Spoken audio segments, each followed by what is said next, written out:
Hello and welcome to another episode of Father and Joe. I am Joe Rockey here with Father Boniface Hicks. And Father, today I want to talk about something that I think is maybe it's a me thing, but I think it's a human nature thing. So just throwing that out there that there's a possibility that this is a unique Joe thing. But I have this habit of having so much that I get into, and then it's awesome in the beginning because it's exciting. You just sign up for all this stuff, you want to do it, or you're just putting it out there. And then eventually it kind of turns into a wear down and burnout, and it's just less enjoyable. And why are we doing this? Even if it was a great or important emphasis in the beginning. Some examples, some people might see this in unexpected angles, is like a vacation. It's really fun and exciting when we get there until we get sunburnt and all the kids are crying.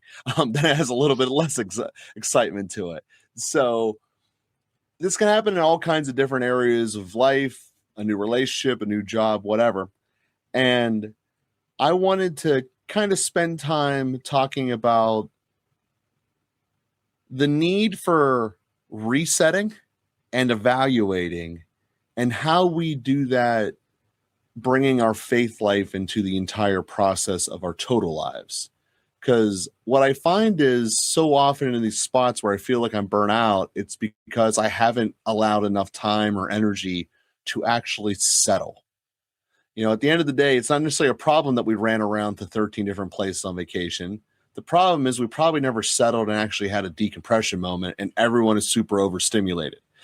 So knowing that that is a regular thing, at least in my life, possibly yours as well, that the need for settling, how we do that, and when we do that to invite God into the moment, I think is a really important thing to talk about here, especially as this episode is originally releasing in the middle of the summer.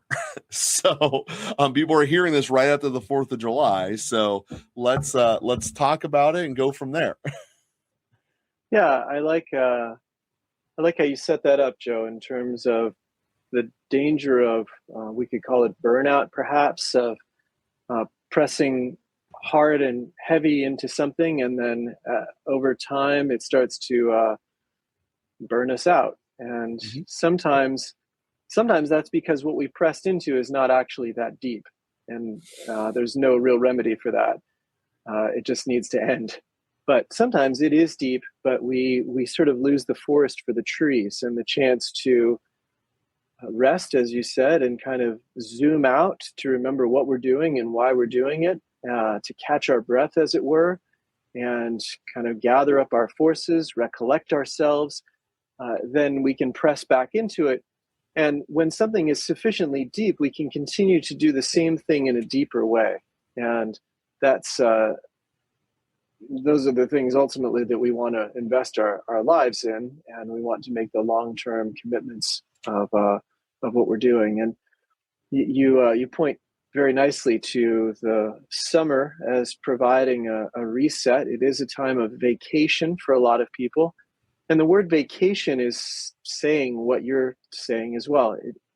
To vacate, to empty, so to kind of clean out the repetition, the boredom, the sort of endlessly repeated pathways in our minds, to come back to greater intentionality. But we can really step away from something we're doing all the time, not just for the sake of avoidance and denial and shutting down the pain and numbing ourselves out, but rather, just like you said, to sort of empty ourselves of the constant preoccupation, to do something that's often totally different. Even going to a different place is often what we're doing, and taking up something that might be not as deep, for the sake of, again, emptying our minds a bit, emptying our neural pathways, I suppose. I don't know. There's probably I don't know the neuroscience behind that, but that can really help us then to come back to whatever we were doing after a week at the beach, or a week in the mountains, or a week on the road, or whatever we're doing, or just a staycation, a week of not doing the thing that we do every day. that can really help us then to enter back into the thing we do every day with a new sense of purpose, a new intentionality, a new awareness of the meaning of whatever we're doing. We might even generate some new pathways in our reflection from a distance. You can go take some time away, and then as you reflect on your daily life, you're like, why am I doing it this way? I could be doing it this way.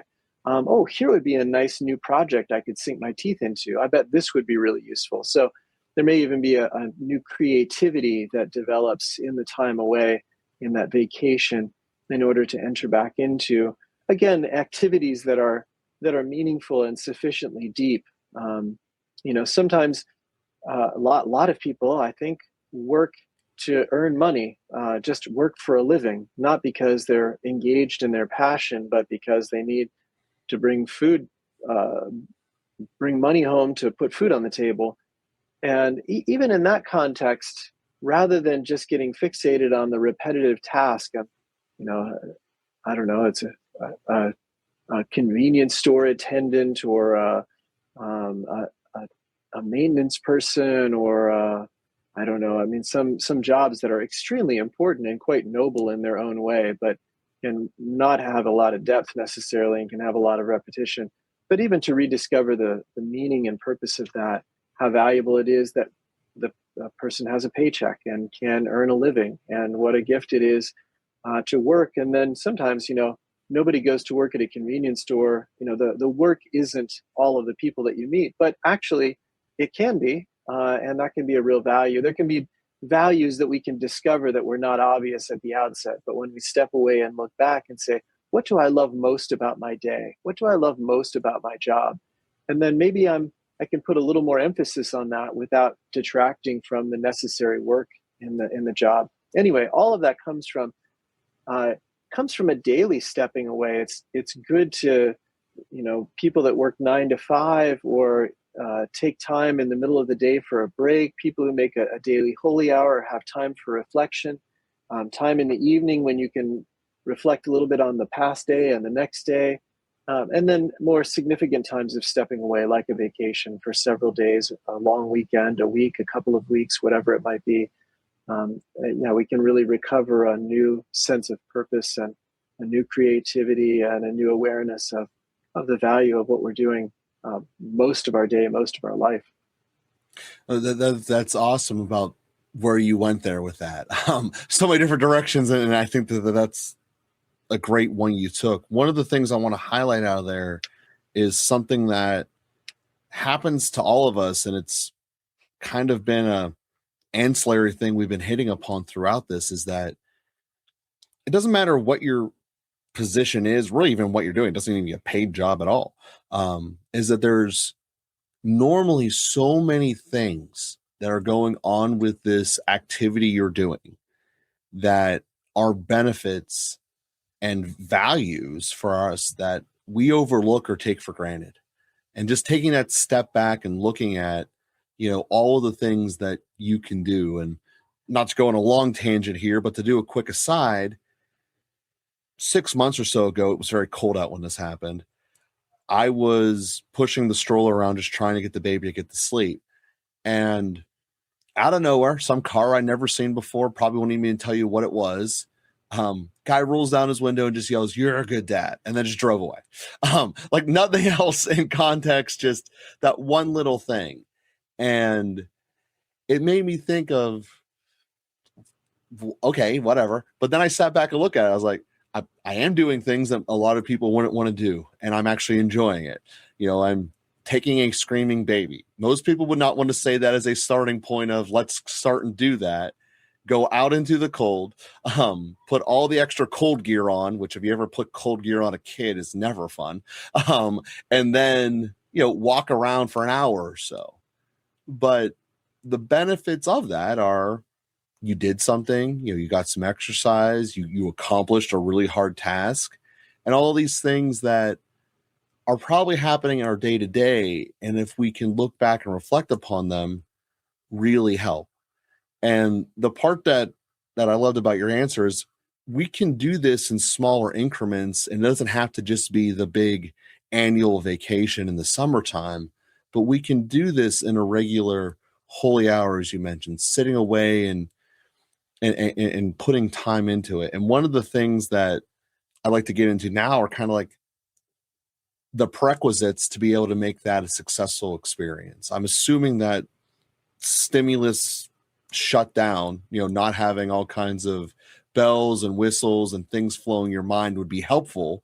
But knowing that this is more your world than mine, I want to give you a chance to tell people basically how to do the check down and really let the mind relax. Yeah, the at a fundamental level, a basic level, and just setting aside the time and disconnecting, which, depending on what time of day, a lot of people will pray first thing in the morning, which in which we benefit from sleep resetting us a bit, and our mind tends to be racing a little bit less, although people function in different ways. But a lot of times we can enter into a time of reflection before the day begins. And especially if we've planted a few seeds for ourselves the night before, perhaps, and want to reflect on some particular aspect of work or of our daily life, that can be a way to approach that holy hour. If we're in the middle of the day or at the end of the day, it's going to take time to slow down. When we're highly engaged, we tend to be in a little bit more of a left brain, highly activated state, that we're hitting baseballs that are being thrown at us. We're playing whack-a-mole, and we're tuned into the next thing to take care of. We're optimizing our time and trying to be prepared for the next thing that's coming. And just giving ourselves some space to slow down, and all of those thoughts are going to keep coming. Oh, got to do this, need to send this email, need to fix this thing, should reach out to this, I wonder what about this project. And our minds are worrying. Just giving it some space, some deep breaths, letting some things, okay, can take care of it later, we can get to that later. Just sort of taking the thought, placing it on the shelf, letting those things flow through us. Or you can think about some different images. That one image is the trains coming into the station. Like, a lot of trains come into the station, you don't need to get on every one of them, you can just let them pass through. Or you can think of dropping a pebble in a rapidly moving river.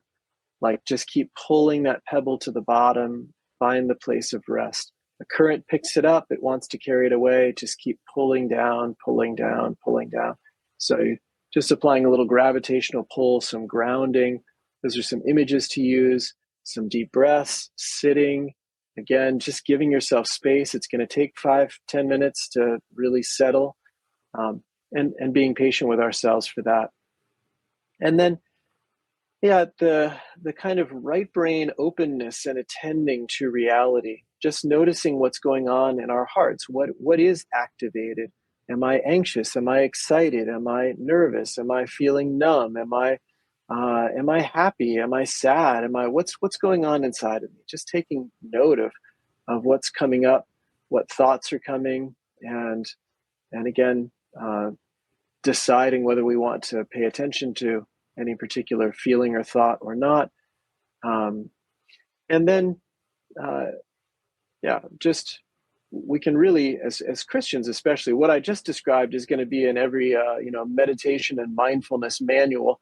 But as Christians, we want to then not to cultivate an empty void, but we want to cultivate a conversation and a relationship. And then just imagining the presence of Jesus, the Holy Spirit, our Heavenly Father, your favorite saint who might be sitting with you, just knowing that you're not alone, and that wherever you are, maybe it's an empty room, maybe it's a particular room in your house, maybe you're in church, but you're not alone. And the one who is with you really cares about all the things that you care about.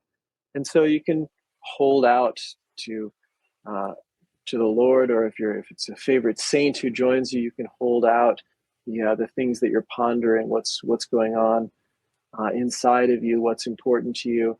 We can take regular times to reflect on regular activities.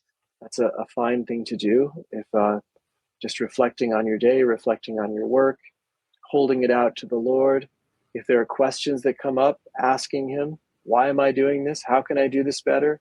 Or thanking him. I'm so grateful I have this, and it's been a beautiful day. I'm grateful for the successes that are there. So those are some different ways to just have a daily time of reflection on our daily activities and open them to the Lord for greater light and wisdom. Yeah, and the thing that I love about that is it takes something that you said could leave you into an emptiness, as you're seeing the trains going on the stations, don't getting them all, but actually then converting that opportunity instead of a void that just going to get filled in by something that could be empty, as you started in the beginning of the show. It could be empty and not worth, putting that into your life, but sitting back and consciously letting God have his room in there. And one of the underlying truths that happen throughout all Christianity is that when you let God have time and space into your world, good things happen.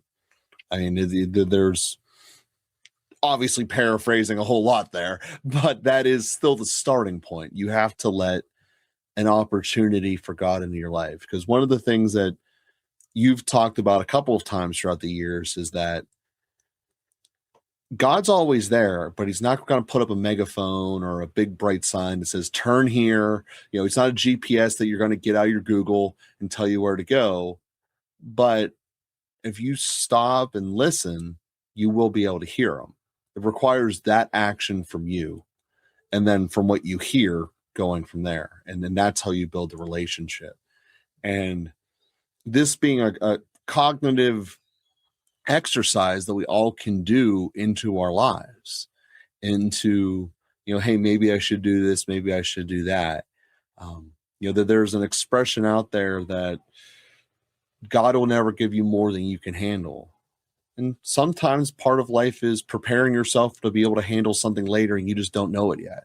So sometimes it's having the courage to say yes to something, the ability to use all the other virtues that are given to you, and to exercise them, because there's a lot of joy and power that comes from them. So Father, I hope that this was a great episode for you. I know it was for me, and I believe that it's the perfect thing for people to hear here in the middle of the summer, as things can simultaneously get a little bit extra chaotic as there's extra plans that go on, but at the same time still feel like the mundane of, it's a Thursday in July and I'm here, but I don't want to be here. So how can I make the most out of that? So we appreciate everyone for listening, and we will be with you again next week.